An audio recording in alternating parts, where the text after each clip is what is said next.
child on the motorcycle. John was driving to work one day. At a busy intersection, he saw a man on a motorcycle. He had a small child sitting behind him. The child seemed sleepy and kept jerking awake. As John watched, the child's hold slackened. He slipped nearly sideways half of the bike. Luckily, the light turned red at that moment, so the motorcycle came to a stop. John knew he had to act quickly before traffic began to flow again. He dashed out of his car, weaving his way between vehicles till he reached the motorcycle. He was just in time because the lights turned green and the child slipped right off the bike.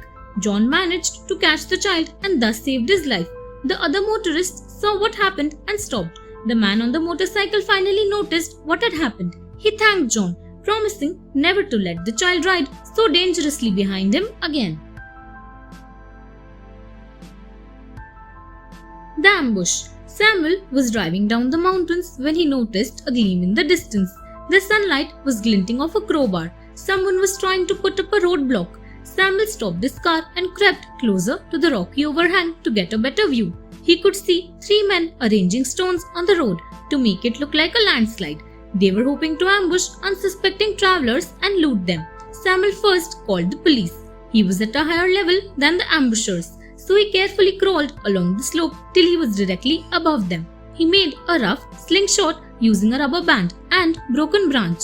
Taking an aim, he shot a stream of pebbles right at the ambushers. They were so engrossed in trying to save themselves from the pebbles that they did not notice the police approaching. They were arrested and Samuel was able to continue on his way. The puppets. One night, a strange ticking sound woke Bella up. Looking out of her window, she saw her neighbor, Mrs. Dermont, in her living room. She was stuffing expensive-looking watches into puppets. Bella was suspicious, as there had recently been a robbery in a watch store. Soon Mrs. Dermont turned off the light and went to her bedroom. She thought, could she be hiding stolen goods? But I need proof before I can accuse her. A tall tree grew between the two houses. Bella used the tree to climb into Mrs. Dermont's open window. But where were the puppets? As she searched, she heard a noise outside the door. Mrs. Dermont was coming back. She ran back to the window. Just then, she saw an open drawer full of stolen stuff. She grabbed it and dashed back home, using the tree. The next morning, she showed the police the stolen goods and told them her suspicion. They searched Mrs. Dermont's house and found all the stolen watches. Deep Sea Adventure. Harry worked as a deep sea diving instructor. Today he was taking 3 tourists out for a dive.